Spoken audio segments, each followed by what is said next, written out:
झाला, तुम्ही पवित्र झाला, तुमचे पाप क्षमा झाले, तर तुमच्या मुलांचं पाप क्षमा होणार.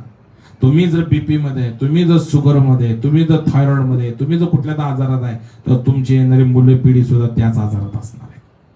म्हणून डॉक्टर गेल्या गेल्या एकच विचारणार, बापाला शुगर होती काय, आजाला होती काय, ती तुमच्यात आली. तुमचा जर पाप क्षमा झाली तर तुमच्या पिढ्या पाप मुक्तच असणार आणि आशीर्वादित असणार. म्हणून घरचं वातावरण योग्य ठेवायला शिका प्रियानो. त्या वातावरणात तुमची संतती वाढत असते. त्या संततीला देवाच्या जवळ आणि आशीर्वादित करणं गरजेचं आहे. देवाच्या जवळ नेणं गरजेचं आहे आणि आशीर्वादित करणं गरजेचं आहे. Hallelujah, hallelujah.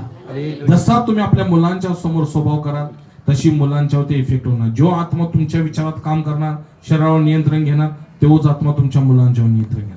म्हणून तुम्ही नियंत्रण परमेश्वरच्या आत्म्याला देणं गरजेचं आहे. तुमचा स्वभाव वचनाप्रमाणे होणं गरजेचं आहे. आणि ह्या जर गोष्टी घडतील, चॅलेंज देतो तुमची मुलं कवाच आजारी पडणार नाही. चॅलेंज देतो तुमची मुलं वाईट मार्गात, तुम्ही डोळे झाकून त्यांच्यावर विश्वास ठेवा, ते कुठल्याच वाईट मार्गात राहणार नाही. कारण का देवाचं ज्ञान त्यांना मिळालेलं असतं.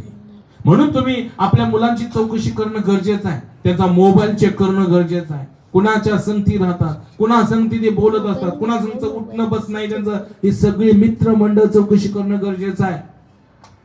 कारण कुणा संगती राहून त्यांचे विचार बहकून जातील, काही सांगता येत नाही. आणि हे काम परमेश्वर तुम्हाला दिले आहे. सगळंच नाही काम परमेश्वर करत, परमेश्वर नियंत्रण घेतो, पण प्रभूने तुम्हाला पण काम दिलेले ना.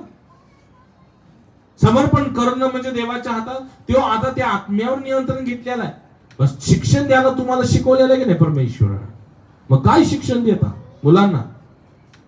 बघ ती आली, बघ ती आली की जरा दरवाजा झाक, ती आली बघ, तिला काय देऊ नकोस. अतिथी शिकवत नाही, पाहुणचार शिकवत नाही, नम्रता आम्ही शिकवत नाही, क्षमेचं हृदय आम्ही शिकवत नाही, दयेचं अंतकरण कसं शिकवत नाही.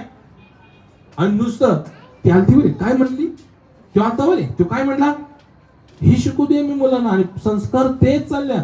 मुलं म्हणतात होय ती तिथं होती, ती अशी म्हणली, नुसता विषय यो आणि ती आणि त्यो तेच आहे. काय शिक्षण आहे बघा.